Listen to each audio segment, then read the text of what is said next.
দাদাদের ছেড়ে এই সবুজ শ্যামল বাংলাদেশে এসে বসবাস শুরু করছি। আহ কি শান্তি।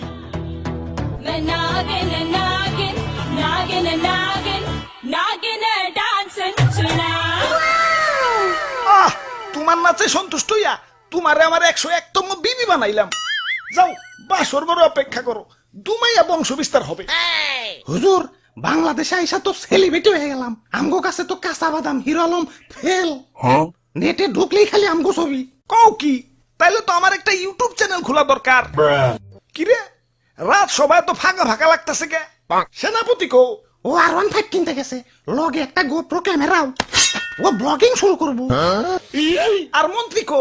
মন্ত্রী তো বিয়া করতে গেছে, কাপল ব্লগ শুরু করবো। পরে বুইড়া বেডি বিয়া করতে কইও, আর নামের আগে প্রিন্স লাগাইতে কইও, ভালো মার্কেট পাইবো।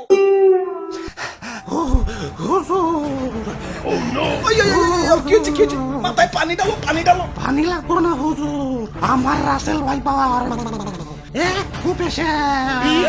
আমার রাসেল বইন পার এক বাড়িতে একে একে আমার রাসেল কাকু পার, মামু পার, জ্যাঠা পার, ফুফু পার, খালু পার, সব আমার চোখের সামনে খুন হয়ে গেল। কোনো মতে জান্ডা নিয়ে পলে আইছি, লেজের মধ্যে এরা বাড়িও খাইছি। দেখেন না লেজটা হুইল্লা গেছে। এত বড় আস্পর্ধা, আমার রাসেল ভাইপারদের হত্যা করে ওরে আমি শুলে চড়াবো। এটা তো শুলে আটবো না, এটা তো ছোটখাটো জীব জন্তু না, আস্তা মানুষ। সামান্য মানুষ দেয়া ভয় পাইলি? ওই যা ওরে কামড় দিয়ে 150 গ্রাম বিষ ডাইলা দিয়ায়, বাপের জন্মে যাতে সুজা না হারাইতে পারে। ওরা তো একজন না, পুরা বাংলাদেশের মানুষ হেইপা গেছে। আমরা তো মোস্ট ওয়ান্টেড ক্রিমিনাল। গলিতে গলিতে আমাকে পোস্টার লাগানো, ধরতে পারলেই 1.5 লাখ টাকা পুরস্কার। হাই হাই, ও কি এতক্ষণে? হুজুর, এই মাত্র খবর পাইলাম মন্ত্রী সাহেব বিয়ার আসরে বউ সুদ্ধা খুন হয়েছে, আর সেনাপতি R15 সহ আটক হয়েছে। তাও রামগো উপরে তো খেপছে কে? দেশে তো আরো সাপ আছে, অগরতে তো মারে না। সামান্য 150 জনের একটা গ্রুপ নিয়ে বাংলাদেশে আইছি, বংশ বিস্তারই করা পারতাছি না, এর মধ্যে সব শেষ দিয়ে দিতেছে। না এভাবে চলতে থাকলে তো বংশ নির্বংশ হয়ে যাবো। হুজুর, ফেসবুকে ভাইরাল হওয়ার পর থেকে আমাকে মৃত্যুর হারারও বাইরে গেছে। বাংলাদেশের 1.5 বছরের বাচ্চাও এখন আমাকে চিনে, মানুষের সামনে পড়লেই খেল খতম। কি এলাকায় নতুন নাকি? আসো পরিচিত হই, আমি ধরা সাপ। মানুষ আমার তেমন কিছু কয় না, খুব নিশ্চিন্তে জীবন কাটাইতাছি। যাই, খিদা লাগছে, একটা ব্যাং ধরি গে। কিরে ও কি কয়ে গেল? হুজুর, ধরা সাপরে কেউ মারতে চায় না, ও বলা প্রাণী তো মাফ করে দেয়। ওই বুদ্ধি একটা পাইছি, বাইসা থাকতে হইলে ধরা সাপ হইতে হইব। মানে মানে কিছুই না, আমাকে প্লাস্টিক সার্জারি করতে হইব। যাও এটা দক্ষ রুম মিস্ত্রি ডাইকে নিয়ে আহো।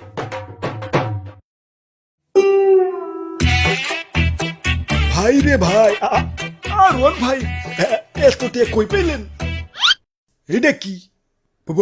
পুরস্কার পুরস্কার পুরস্কার, রাসেলস ভাইপার ধরে দিতে পারলেই 1.5 লক্ষ টাকা পুরস্কার। আপনারা রাসেলস ভাইপার ধরছেন নাকি? এত বড় সাহস আপনার?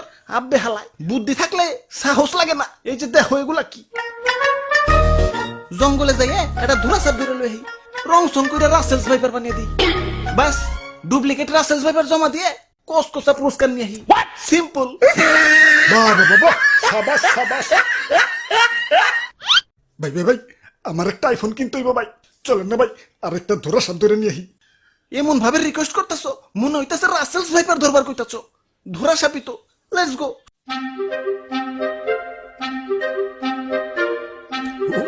ওই যে ভাই, ওই যে এটা ধরা সাপ।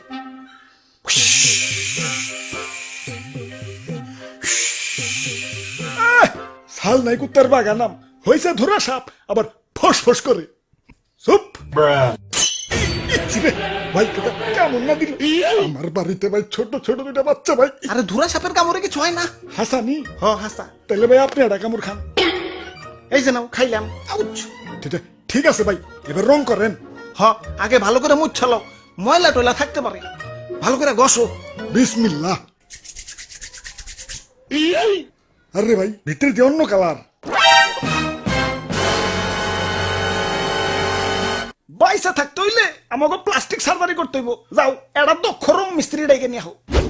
ওরে বাপুরে, ইয়া সাইড দেখি দি খালি রাসেলস ভাইবা আমি বুঝা মানুষ আর বুঝা মানুষ শিশু সমতুল্য এই শিশু বয়স আমি মরতে চাই না আমারে সাইজা দেও ওই তোমার ভয় নাই শুনছি এই বুড়া বয়স নাকি তুমি ভালো রং তামাশা করতে পারো এখন আমগো একটু রং করে ধুলা সাপ বানিয়ে দাও